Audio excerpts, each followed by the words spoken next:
누가 그렇게 열렬하게 저를 환영해 주셨나요? 네, 감사합니다. 늘 우리 의왕 우리 교회 올 때마다 우리 성도님들의 그 표정, 얼굴 속에서 진짜 살아있는 교회 생활을 하고 계시다 하는 그런 느낌을 받습니다. 또 이렇게 우리 온전도사님 서시는 강단을 기꺼이 비워주시고, 온 목사님.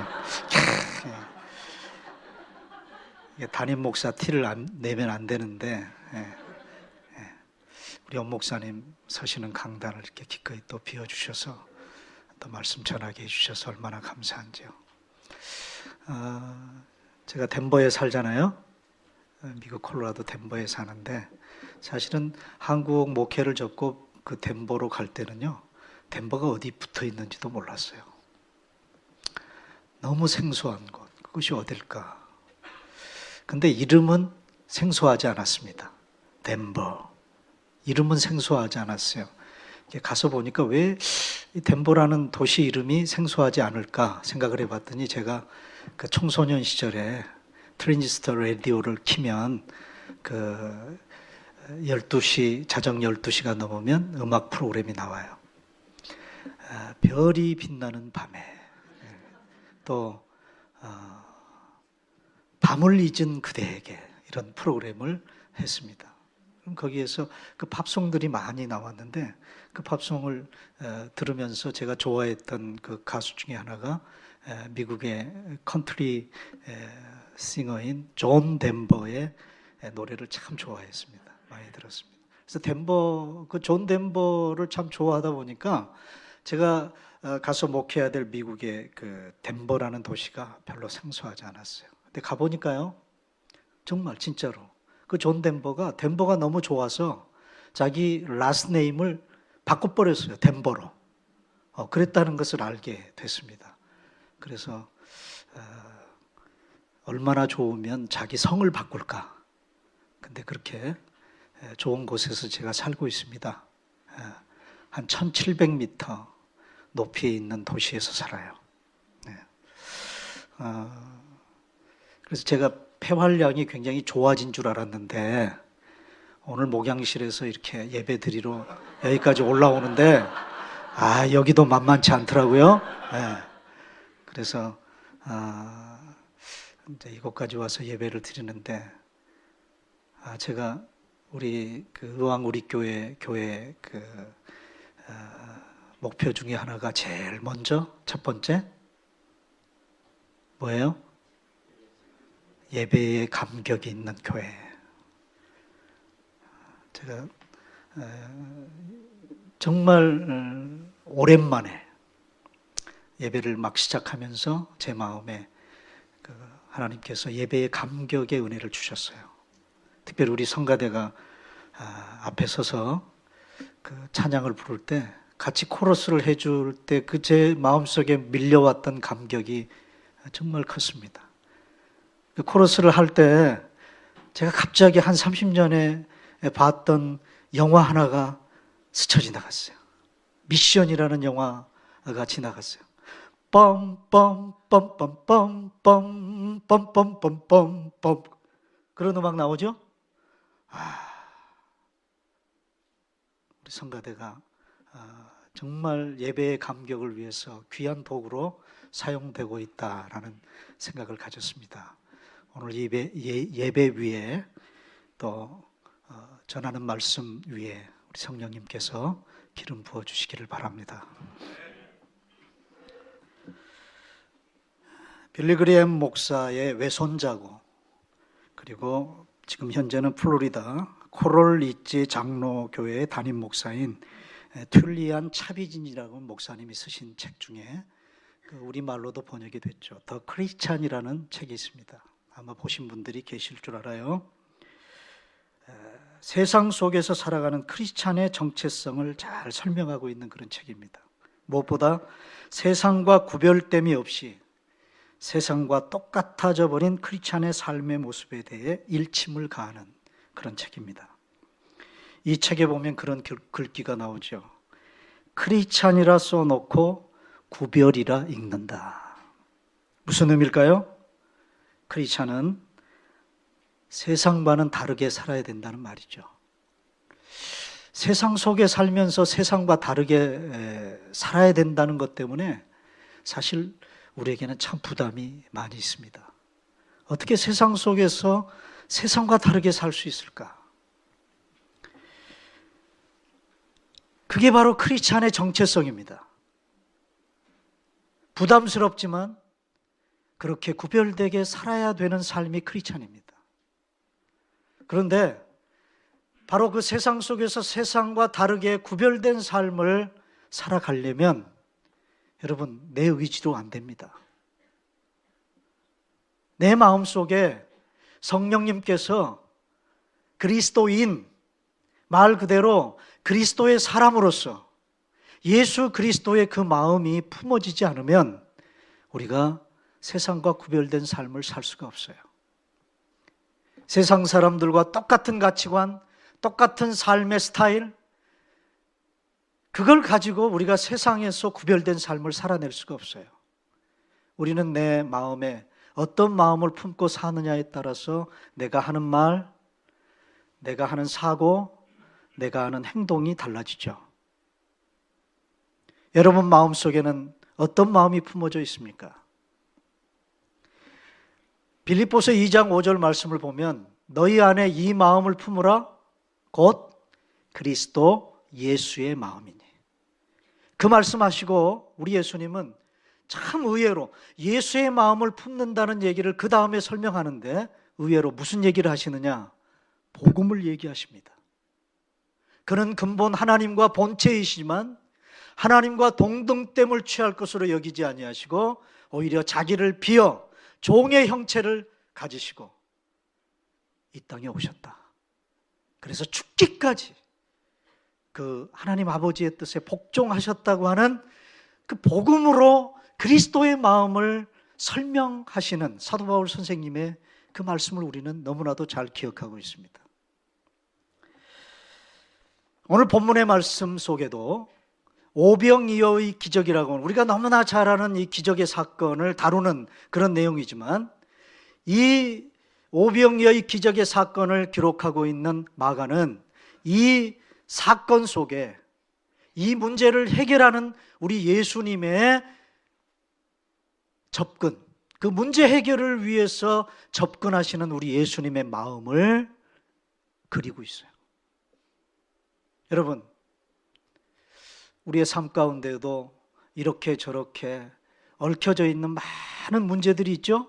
관계의 문제, 또 여러분의 삶의 문제, 여러 가지 문제가 있는데 그런 문제들을 해결하는 데 있어서 정말 주님의 마음을 품고 그 문제를 접근하고 해결해야 된다고 하는 말씀을 오늘 본문에서 우리는 확인하게 됩니다. 여러분 마음속에 주님의 마음이 품어지기를 바랍니다. 주님의 마음이 품어지면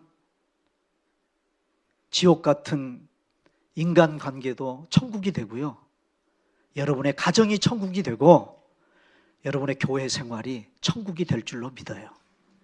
자, 여러분 오늘 본문의 말씀 속에서 주님의 마음을 좀 읽어보기를 원하는데 먼저 30절부터 31절, 30절, 31절 두 절을 우리 다 같이 한번 읽겠습니다. 다 같이 시작. 사도들이 예수께 모여 자기들이 행한 것과 가르친 것을 낱낱이 고하니 이르시되 너희는 따로 한적한 곳에 가서 잠깐 쉬어라 하시니 이는 오고 가는 사람이 많아 음식 먹을 겨를도 없음이라. 자, 이 오병이어의 기적의 사건을 마가는 기록할 때 예수님이 제자들을 데리고 쉬시기 위해서 따로 한적한 곳으로 가시는 길목에서 일어난 사건이라고 기록하고 있습니다. 네. 여러분, 우리가 살아갈 때 우리 인간은 연약한 존재이기 때문에 좀 힘들고 아프면 쉬어야 돼요. 그죠? 쉬어야 되죠? 쉬어야 될 때가 되면 우리 몸에서 삐요삐요하고 알람이 막 울립니다. 그러면 어떻게 해요? 알람이 울리면 모든 거 다 내려놓고 어떻게 해야 됩니까? 쉬어야죠. 근데 삐어삐어하고 알람이 울리는데도 불구하고 인위적으로 그냥 꺼버리고 마치 새벽 기도에 나가는데 새벽 기도에 알람 해놓고 일어나려고 하는데 어떻게 합니까? 알람 눌러버리고 그냥 계속해서 주무시죠? 그럴 때가 많이 있죠? 여러분, 알람이 울리면 쉬어야 합니다. 우리 몸에 그런 신호가 와요. 그런데요, 쉬는 것도 저는 한국에서도 목회할 때도 그렇고 미국에서도 목회할 때 늘 그랬어요. 목사가 쉰다? 그 쉬는 것에 대한 죄책감이 참 많았습니다. 제가 지금 한 달을 쉬고 있거든요. 이건 상상을 할 수 없는 일입니다. 제가 95년도인가 96년도에 미국을 처음 그 집회를 위해서 갔었는데요. 제가 한 주를 딱 쉬었어요. 그 목사님이 나를 불러놓고 그 주일에 아무것도 안 시키더라고요. 미국 저를 부르는.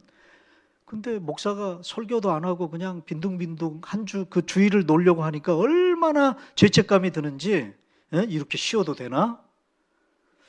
그러면서 제가 생각하기를, 야, 이게 그 일 중독자가 내가 돼 있구나 하는 그런 생각을 가졌는데, 여러분, 쉬어야 될 때는 아낌없이 쉬셔야 합니다. 그런데 쉼은요, 명령이에요. 내 선택이 아니에요. 주님이 뭐라고 그러셨어요? 오늘 본문에? 너희들 쉴래? 그렇게 말씀하시지 않고 어떻게? 쉬어라. 여러분, 쉼은 명령입니다. 그러므로 적절하게 쉬어야 할 때 쉬는 일 굉장히 중요한데, 여러분, 주님이 제자들을 데리고 쉼의 장소로 가실 때 오늘 본문에 보면 31절에 보면 왜 쉬시려고 하셨다고요? 왜 따로 한적한 곳에 가서 쉬어라고 말씀을 하셨어요? 그 이유를 그 다음 구절에서 밝히죠. 뭐라고요? 이는 오고 가는 사람이 많아 음식 먹을 겨를도 없었다. 제자들이나 예수님이 사람에 치였어요. 사람에. 수없이 주변에 몰려드는 사람들로 인해 쉴 겨를이 없었다 그 말이에요.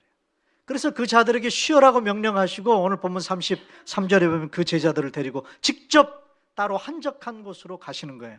그런데 여지없이 많은 무리들이 예수님의 쉼을 방해합니다. 쉬지 못하시게 하시는 거예요. 자, 그런 무리들을 향해, 자신에게서 쉼을 빼앗아가는 무리들을 향해 우리 주님께서 보인 반응이 뭡니까? 무슨 반응을 보이셨어요? 오늘 본문 34절에 보면 목자 없는 양 같음을 인하여, 무리를 보시고 목자 없는 양 같음을 인하여 불쌍히 여기셨다. 여러분 같으면 어떤 반응을 보이셨을 것 같아요? 여러분 같으면 집에서 좀 편안히 자리 피고 좀 잠을 청하고 쉬고 싶은데 집에서 여러분 자녀들이 막 시끄럽게 떠들고 장난치고 막 그러면 여러분 어떤 반응을 보이시겠습니까? 괜찮아요. 우리끼리니까 얘기해도 돼. 어떤 반응을 보이실까? 짜증 그냥 단순히 짜증 내는 정도가 아닌 분도 있을 거예요. 야, 나가서 놀아! 그러면서 소리를 배락 지르실 그런 분들도 계시겠죠. 네. 우리 주님은 어떤 반응을 보이셨어요? 불쌍히 여기셨어요. 여러분, 우리 주님께서, 그리고 그 주님을 이 땅에 보내주셨던 우리 하나님 아버지께서 우리를 구원하시기 위해 품으셨던, 우리의 죄 문제를 해결하기 위해서 품으셨던 우리 하나님 아버지의 마음이 바로 우리를 향해 불쌍히 여기는 마음이에요. 우리를 긍휼히 여기는 마음. 그 마음으로부터 우리 하나님 아버지의 구원의 역사가 시작됐다는 것 여러분 아셔야 합니다. 우리 주님께서 오늘 저와 여러분들을 그렇게 대해 주셨어요. 늘 우리를 불쌍히 여기는 마음으로 우리를 대해 주셨습니다. 그 마음 품어야, 그 마음 품고 그 마음을 키우고 그 마음을 드러내고 그 마음을 여러분의 삶 가운데 적용할 때 관계의 회복이 일어나고 얽히고 설켰던 문제 해결의 출발점이 거기서부터 시작되는 거예요. 여러분, 불쌍히 여기는 마음만 품어도 문제 해결이 돼요. 그죠? 저도 목사니까 여러분들이 목사는 고상한 사람일 거라고 생각을 하시면 착각입니다. 저도 목회를 하면서 교회 안에서 때때로 이런 얘기를 해서 죄송해요. 꼴 보기 싫은 그런 사람도 있어요. 제가 한국에서 목회할 때 교회 안에 어떤 한 분으로 인해서 그런 고통을 당한 적이 있습니다. 거의 2년 가까이 고통을 당한 적이 있습니다. 너무 힘들어서 나중에는 목회 그만하고 싶다. 설교 준비하기도 싫고 주일날이 다가오는 게 두려워서 강단에 서는 게 싫어질 정도로. 그런데 어떤 목사님이 목회자 세미나에 저를 초청하셨어요. 목사님 사모님들이 모여서 세미나를 하는데 둘째 날인가 앞에 찬양팀들이 찬양을 인도하는 거예요. 근데 그냥 아무 생각 없이 찬양을 따라 부르는데 찬양팀들과 함께 부르는 그 찬양 중에 내가 먼저 손 내밀지 못하고 그런 찬양 있죠? 그 찬양을 부르는데 갑자기 막 울음이 터져 나오는 거예요. 그 찬양이 또 길기는 얼마나 깁니까? 2절이나 돼요. 또 그 찬양팀들이 그 찬양을 왜 그렇게 자꾸 반복해서 불러요? 계속 또 부르고 또 부르고 또 부르고 하는데 그 찬양이 다 끝나는 순간까지 제 눈에서 눈물이 멈추지 않는 거예요. 그때 하나님께서 제 마음속에 긍휼히 여기고 불쌍히 여기는 은혜를 부어주셨어요. 세미나 마치고 교회에 돌아갔는데요, 제가 긍휼히 여기고 불쌍히 여기는 마음만 품고 교회에 돌아가니까 다 해결이 되는 거예요. 다. 그분과의 관계도 회복이 되고. 나중에 그분이 돌아가셨지만, 제가 목회하는 가운데 돌아가셨지만, 제가 그분 병원에서 제가 손잡고 그 임종을 지켜드렸어요. 여러분, 관계 회복의 기적을 여러분 원하십니까? 긍휼히 여기는 마음으로부터 출발하시기를 바랍니다. 35절부터 37절까지를 우리 다시 한번 읽겠습니다. 35절입니다. 때가 저물어 가매 제자들이 예수께 나와 여짜오되 이곳은 빈들이요 날도 저물어 가니 우리를 보내어 두루 촌과 마을로 가서 무엇을 사 먹게 하옵소서. 대답하여 이르시되 너희가 먹을 것을 주라 하시니 여짜오되 우리가 가서 200데나리온의 떡을 사다 먹이리이까. 여러분, 너희가 먹을 것을 주어라. 제자들을 향해서. 너무 무모해 보이는 요구가 아닙니까? 그래 안 그래요? 예수님도 지금 이 상황이 먹일 수 없는 상황이라는 것을 모르셨을까요? 아셨을 거예요. 그럼에도 불구하고 제자들을 향해, 이 핑계 저 핑계 되는 제자들을 향해 너희들이 먹을 것을 주라고 단호하게 말씀하십니다. 어쩌면 앞으로 목회도 해야 되고 앞으로 전도자의 삶을 살아야 될 제자들에게 목자의 심정을 가르치시기를 원하셨을 거예요. 이 사건을 통해서. 목자는 먹일 수 없는 상황에서도 먹이고자 하는 그 마음만은 잃지 말아야 된다는 거예요.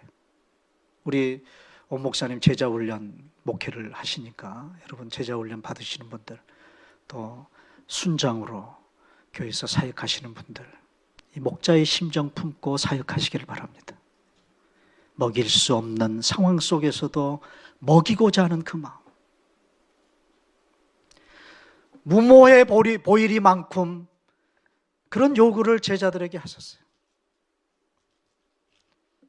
자, 우리가 살아갈 때 보면 참 이 습성이 굉장히 중요한데요. 어떤 문제가 딱 부딪히면 그 문제를 해결하기 위해서 우리는 그 문제를 해결해야 된다고 하는 거기에 초점을 맞추기보다 그 문제 자체에 빠져가지고 허우적거릴 때가 참 많이 있습니다.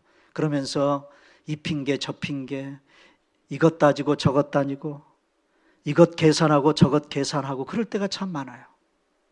오늘 제자들은 뭘 계산합니까? 이곳은 빈들입니다. 날이 저물어 갑니다.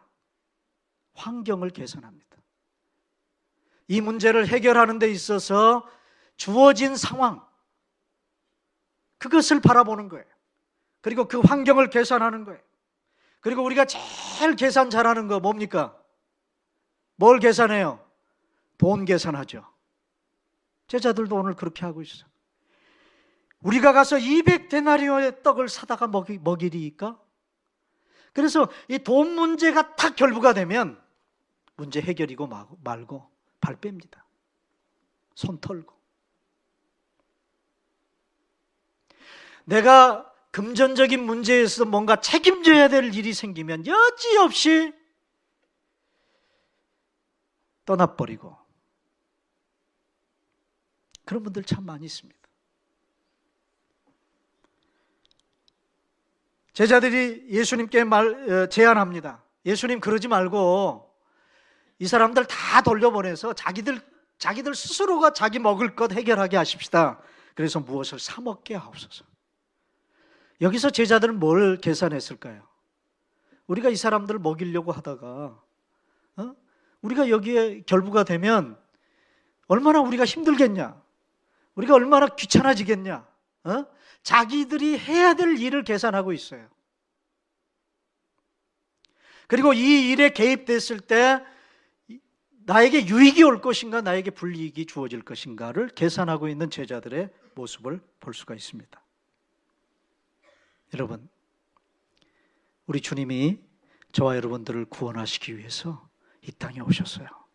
아까 빌립보서 2장 6절 이하의 말씀처럼 그분은 하나님과 동등된 분이에요. 그런데도 불구하고 그 하늘 보좌를 포기하시고 이 땅에 오셨어요. 만약 우리 주님께서 그 하늘 보좌의 그 영광을 계산하고 계셨다면 오늘 저와 여러분들을 위해 이 땅에 오실 수 있었을까요? 오실 수 있었을까요? 못 왔어요. 여기서 우리는 주님의 마음 또 한 가지를 발견하는데, 우리 주님은 우리를 구원하시기 위해서 이 땅에 오실 때 아무 계산 없이 오셨어요. 계산하지 않으시는 주님의 마음. 우리가 때때로 살아갈 때, 또 교회에서 신앙생활할 때 뭔가를 계산해야 될 때도 있죠. 그러나 주님의 영광을 위해서, 주님의 나라를 위해서, 주님 기뻐하시는 일을 위해서 뭔가를 하려고 할 때, 여러분, 계산하지 않는 마음 가지고 어떤 일을 감당하는 것 너무 중요합니다. 그게 바로 우리를 구원하기 위해서 오신 예수의 마음을 구체적으로 우리의 삶 가운데서 적용하는 거예요. 이것 따지고 저것 따지고, 나에게 유익이 올 것인가 불이익이 올 것인가, 뭔가를 따져서 하려고 하면 기적을 경험할 수 없습니다. 계산하지 않는 그 마음 가지고 어떤 문제 해결을 위해서 뛰어들고 헌신할 때, 그때 그 마음 품은 여러분들로 인해서 기적이 일어나는 거예요. 가정 안에서도 그렇고 교회 안에서도 그렇고. 요즘에 보면 그 가정 안에서도 부모 자식 간에도 요즘에는 얼마나 돈 문제 가지고 서로 다투고 싸우는지, 형제들끼리도 그렇고요. 제가 가까운 분 중에 그런 분이 계셨어요. 참 어려운 시절에 보험 설계사를 하신 분이에요. 보험 설계사. 요즘도 보험 설계사라고 부릅니까? 네, 하신 분인데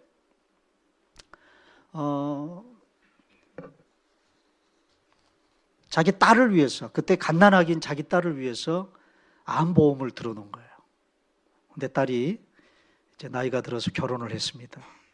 결혼을 하고 나서 갑상선 암이 발병이 됐어요. 근데 요즘에는 갑상선 암은 암으로도 안 친다며요. 그래서 보상금이 많이 안 나온대요. 근데 옛날에 들어놓은 암보험은 되게 많이 나온대요. 한 4천만 원이 나왔대요. 한 사흘 입원해가지고 뭐 입원비 치르고 났는데도 불구하고 암보험 보상이 한 4천만 원 나왔어요. 자, 여기서 퀴즈를 하나 내겠습니다. 그 4천만 원 암보험금이 보상금이 나왔는데 그 돈이 누구 돈입니까? 아이, 그 대답 잘하셔야 돼. 그 누구 돈이에요? 엄마 돈이에요? 아니면 딸 돈이에요? 야, 이렇게 갈리네요. 저희 이 딸이 한 푼도 보험료를 내본 적이 없어요. 그리고 어머니가 보험금을 받고 난 후에 뭐예요? 딸이 결혼할 때 돈이 없어서 은행에서 론을 받았던 그걸 갚았어요. 근데 이 딸이 난리가 난 거야. 아이, 결혼 비용이야. 엄마 아빠의 책임이니까 엄마 아빠가 되는 것이고, 암 보상금은 내가 암병에 걸려가지고 받은 돈인데 그거 내 돈이지. 그러면서 엄마하고 딸이 싸우는 거예요.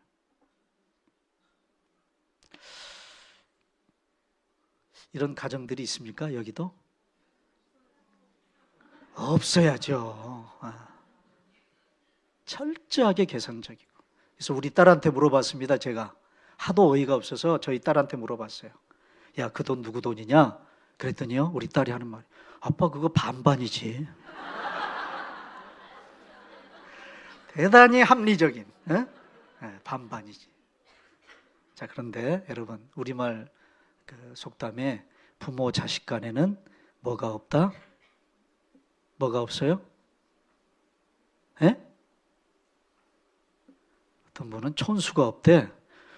이 부모 자식 간에 왜 촌수가 없습니까? 일촌이잖아요. 일촌.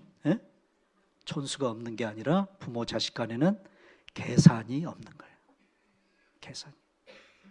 그래서 우리 한국 부모님들이 자식이라면 모든 것 다 쏟아붓잖아요. 제가 왜 그럴까? 유독 우리 한국 부모님들이 자식들을 향한 그 마음이 그렇게 풍성해요. 근데 그 마음이 바로 우리 하나님의 마음인 것 같아. 오늘 저와 여러분들을 향한 우리 주님의 마음, 아낌없이 다 쏟아부으신, 이처럼 사랑하사 그 사랑. 여러분, 그 사랑 때문에 우리가 구원받았습니다. 이것저것 따지고 계산하지 않으시고 값없이 아무 대가를 바라지 아니하시고 쏟아 부어주신 그 사랑, 그 십자가의 사랑, 그 사랑 때문에 우리가 구원받았어요. 그걸 아는 분들이라면 그 마음 품고 살아야 되지 않겠어요? 그 마음 품고 대가 없이 계산하지 아니하고 기꺼이 나누고 기꺼이 헌신하고 기꺼이 베풀어야 될 그런 상황이 오면 그렇게 해야 되지 않겠습니까? 그게 복음적인 삶이라 그 말이에요.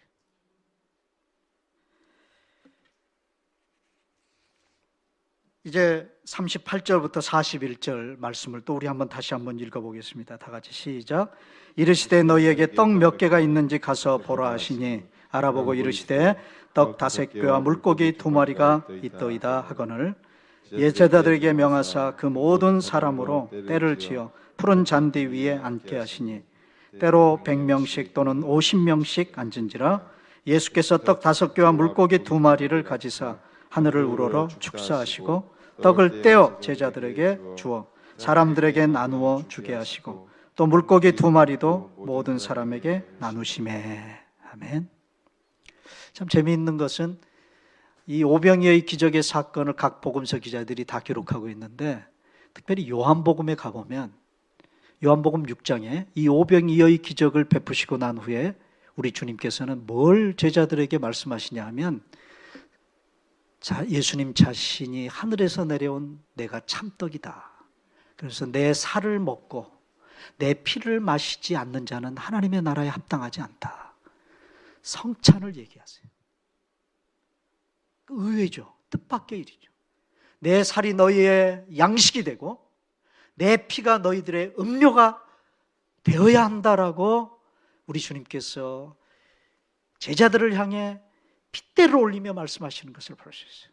어쩌면 우리 주님은 이 오병이어의 기적의 사건, 배고픈 무리들을 향해 떡을 떼어주시는 이 장면을 지금 그 액션을 취하시면서 우리 주님은 이제 얼마 있지 않아서 십자가에 그 살이 찢기고 피를 흘려야 되는 그 상황을 염두에 두고 이 오병이어의 기적을 베푸셨는지도 모르죠.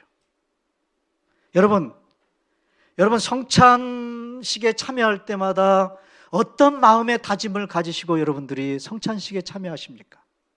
어떤 주님의 마음을 여러분 그 성찬식에서 여러분들이 확인하십니까? 여러분, 예수님이 최후의 만찬을 드실 때 제자들을 향해 떡 하나를, 우리말 성경은 떡으로 되어 있지만 원래는 빵이에요. 빵을 드시고 어떻게 해요? 그걸 직접 떼어서 제자들에게 주셨어요. 여기 떼었다는 말, 우리말로 그렇게 번역이 됐지만 영어 성경에 보면 broke, 깨어졌다. 그 온 덩어리인 빵을 나누려면 어떻게 해야 돼요? 그 빵이 부서져야 돼요. 깨어져야 돼요.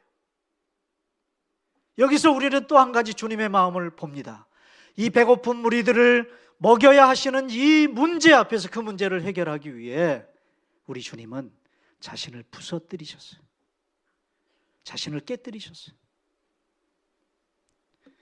여러분, 우리 예수님의 십자가에 못 박혀 죽으실 때 그 십자가 아래에 있는 사람들이 그 십자가에 달려있는 예수님을 향해 뭐라고 말씀하셨습니까? 뭐라고 얘기를 했죠? 조롱하면서 내가 만일 하나님의 아들이었던 어떻게 해라? 내려와라.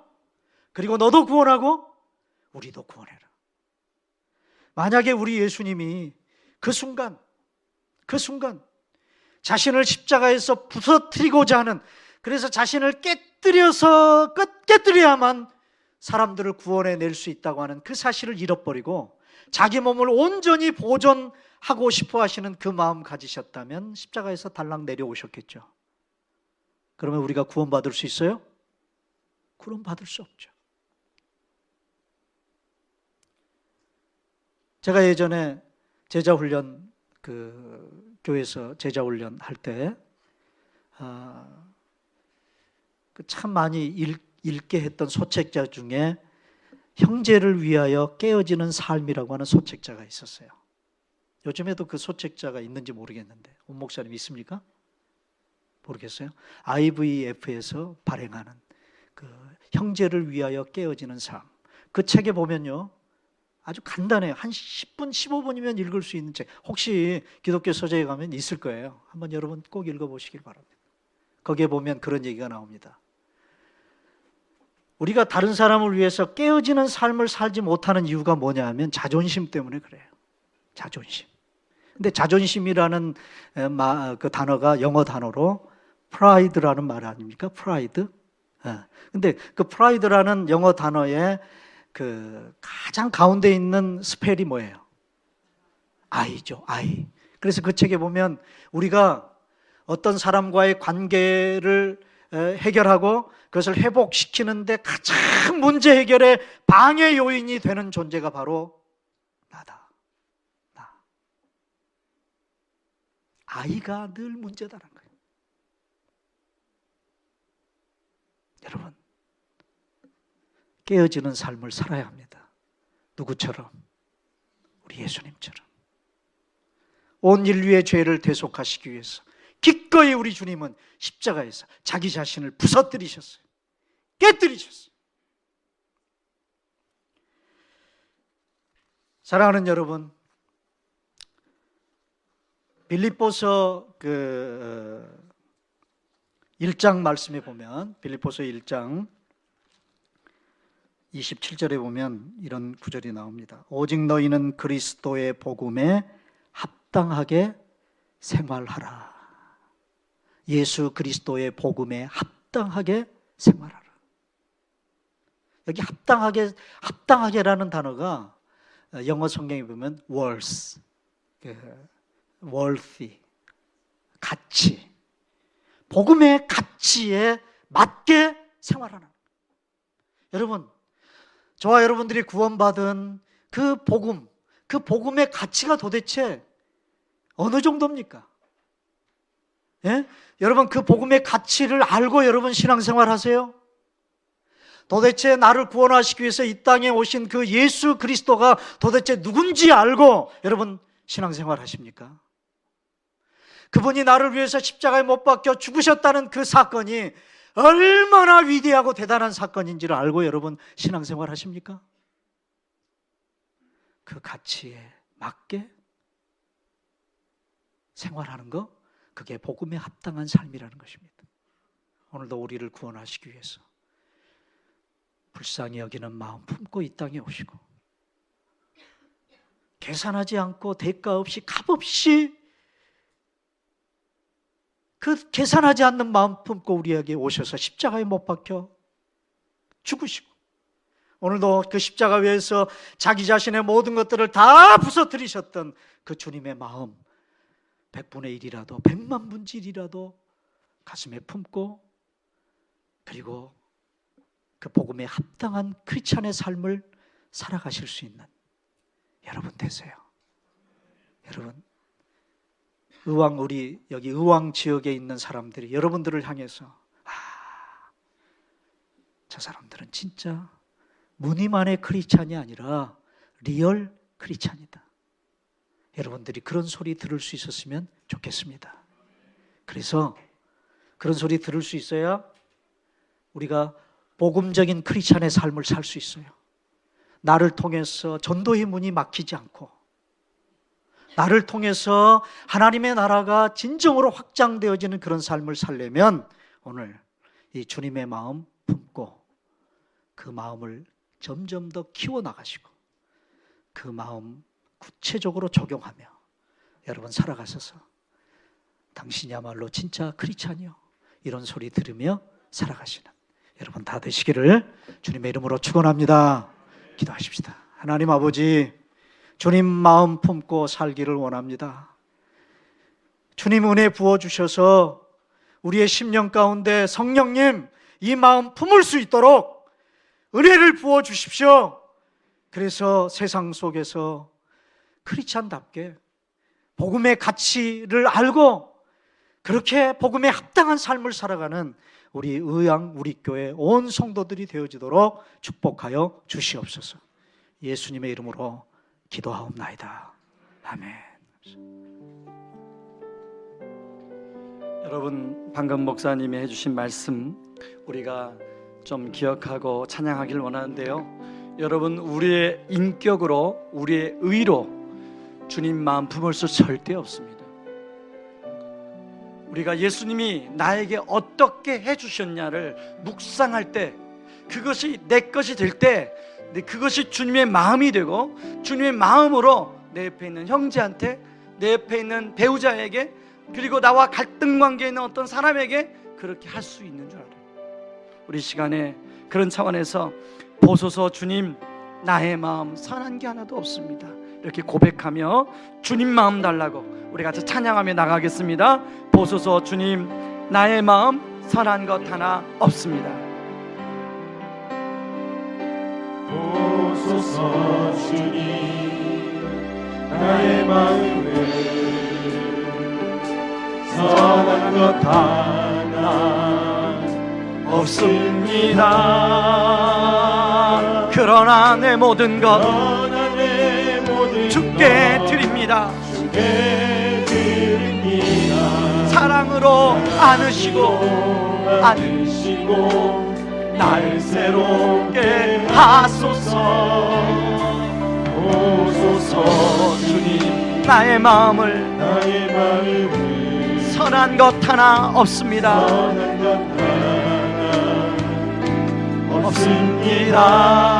그러나 내 모든 것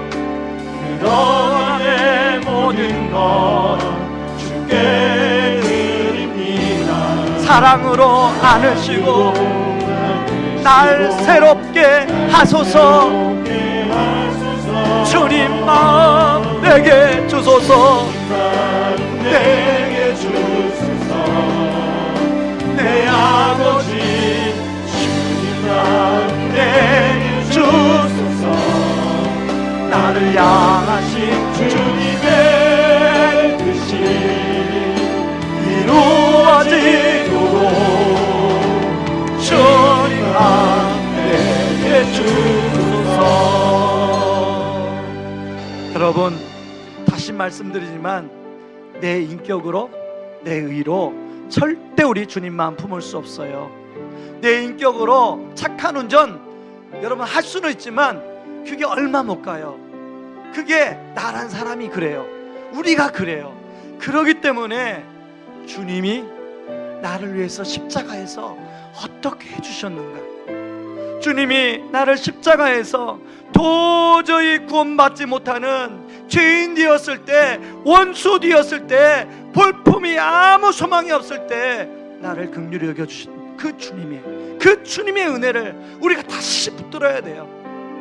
그리고 그 주님이 나를 계산하지 아니하시고 하늘 영광 보좌 버리고 이 땅에 내려오셔서 나를 구원해 주신 그 주님의 마음을 내가 묵상해야 돼. 그리고 나를 위해서 그 십자가에서 온갖 조롱과 모욕을 당하시면서 살과 피를 찢기시고 흘리시면서 나를 구원해 주신 그 사랑 묵상할 때 내 원수 같은 내 남편, 원수 같은 내 아내, 미워 죽겠는 용서하지 못하는 동서, 시어머니 용서할 수 있어요. 여러분, 나는 힘이 없습니다. 나는 능력이 없어요. 이 시간에 다시 한번 보소서. 주님, 나의 마음은 선한 것 하나 없습니다. 이 찬양 고백하며 나가길 원합니다. 같이 찬양합니다. 보소서 주님, 나의 마음을 선한 것 하나 없습니다. 선한 것 하나 없습니다. 그러나 내 모든 것, 그러나 내 모든 것 주께 드립니다. 사랑으로 안으시고 날 새롭게 하소서. 그렇습니다. 주님, 나의 마음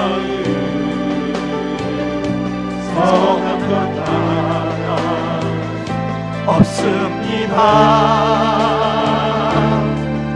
그러나 내 모든 것 주께 드립니다.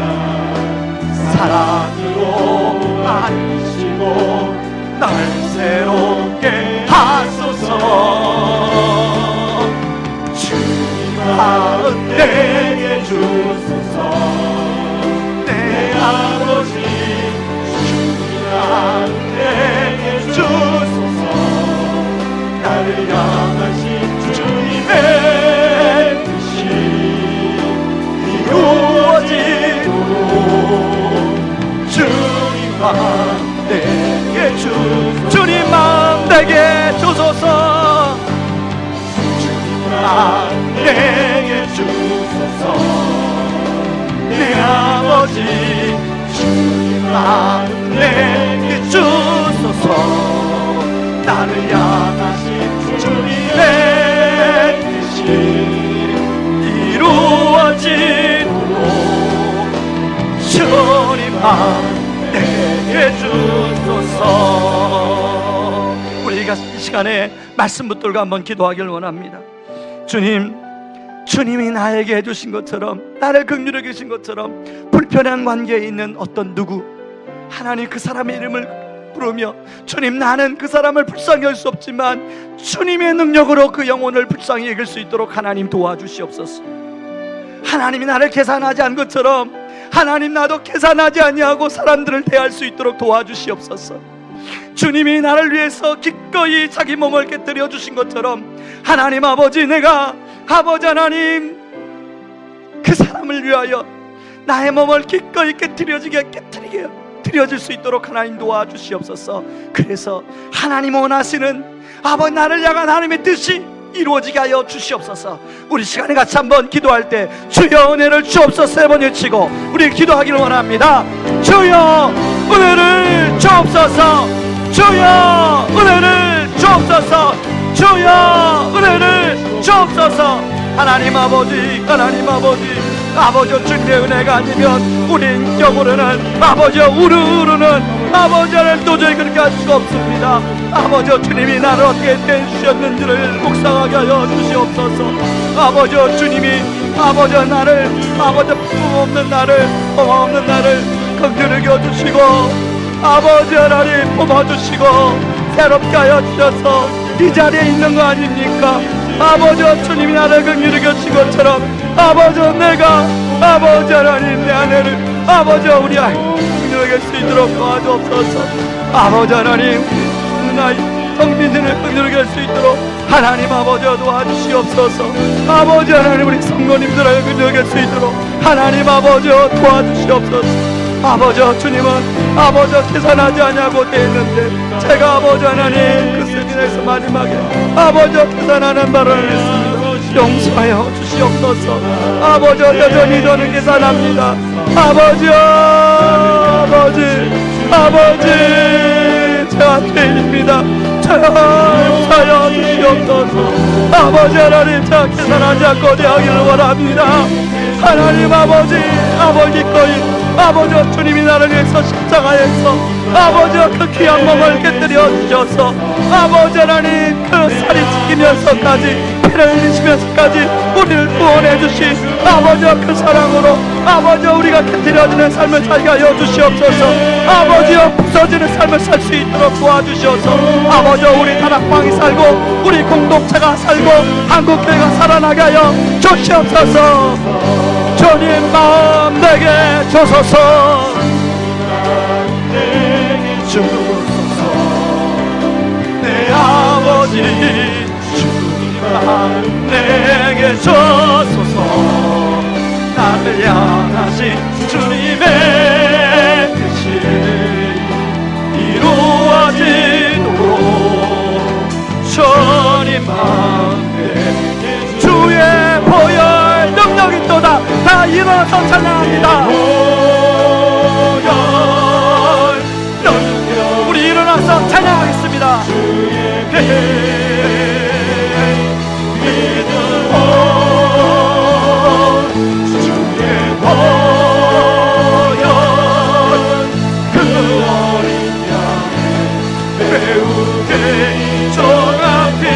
주에서 자유를 얻게 하면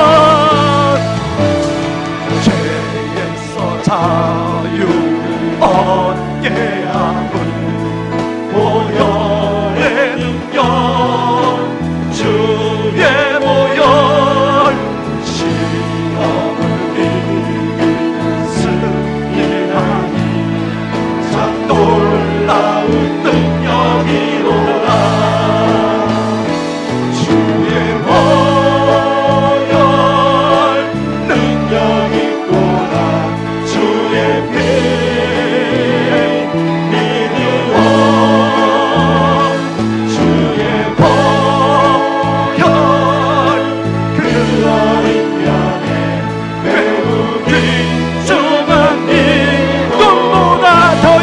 밝히는 것 3절 찬양입니다.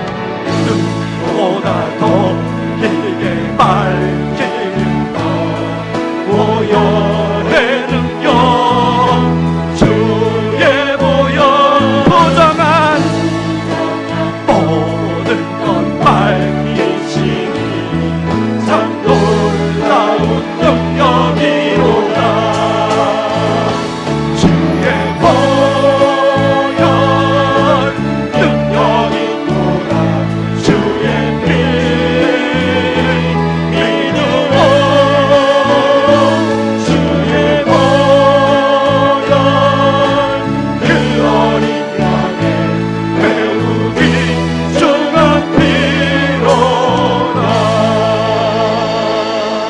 그렇습니다. 주님 보혈의 능력이 또다. 하나님 우리의 인격으로 우리의 의에는 이 아무런 능력이 없습니다. 하나님 십자가에서 하나님 죽으시면서 하나님 보잘것없는 볼품없는 우리를 긍휼히 여겨주시고 하나님 우리를 계산하지 아니하고 하늘 영광 보좌 버리시고 내려오셔서 우리를 구원하여 주시고 하나님 자신을 친히 하나님 그 살을 아버지와 지키시면서 보혈의 피를 흘리시면서 우리를 위해서 흘려주셨기에 하나님, 우리가 이 자리에 있는 줄 믿습니다.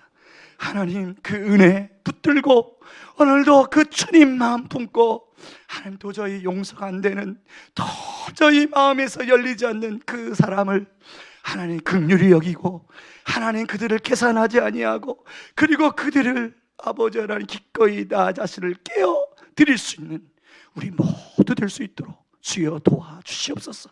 보혈의 능력으로 나는 할 수 없사오나 주님이 주시는 능력과 성령의 능력으로 감당할 수 있도록 도와주옵소서. 예수님의 이름으로 기도합니다. 이동훈 목사님.